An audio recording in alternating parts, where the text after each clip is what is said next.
You are a spine surgeon. How do you find the time to do something like this? Well, it's one of these things that I'm able to maintain my job with the Hollywood types as well as be an active spine surgeon, and they have a respect for me as a doctor. So I do most of my work when I'm done with my day. They pretty much let me make my own timeline and know that I'm available, at certain times and I'm not available at other times. So mostly it comes down to these people having respect for my day job, for my real job. Tell me how someone gets started being a consultant for a television show or a movie, because this isn't the kind of thing that is in the want ads. It's not. In my case, it was a random phone call. About 4 years ago, I was new to the area, new to North Carolina, new to Duke University, and my secretary told me I had a doctor that wanted to refer a patient from Los Angeles.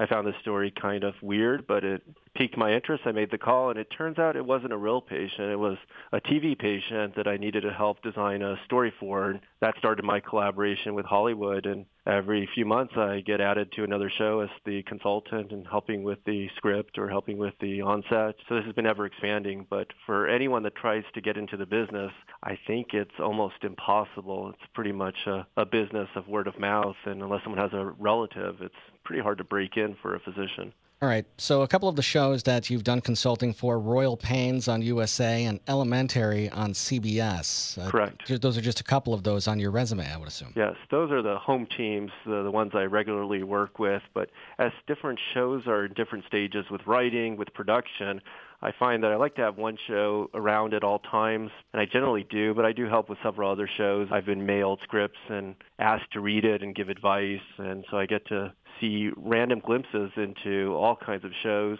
I also get new writers that need a medical person to help with their pilots. I've helped with a number of pilots. And that's an interesting angle, because I was about to ask you, other than the shows that you consult on, which ones do you not work on but maybe thought they could use a little bit of your help, because accuracies are a little not so accurate?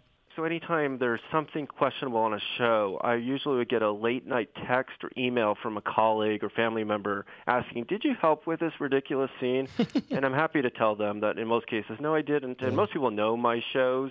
And the shows know that although there is an importance to the drama and the situation at hand, that if they're going to have me along, they're going to need to listen to most of what I have to say. And the shows that tend to have more of a hierarchy that involves executive decisions by the networks and by the studios, they sometimes do side on the drama, but the shows that really value their writers and accuracy, I find that they're able to stick to the reality and do a really good job. One of the factors involved is just timeline. There's a very limited time to actually shoot the episode, and sometimes the medical gets pushed to the last second. He's Dr. Oren Gottfried, and he's a spine surgeon with Duke. He's also got the coolest hobby on the planet of being a consultant for TV shows such as Royal Pains and Elementary. Those are just a couple on his resume. And if you ever have a back problem, go check him out at Duke. Dr. Gottfried, thanks so much for your time. Maybe we'll catch up again soon. Thank you.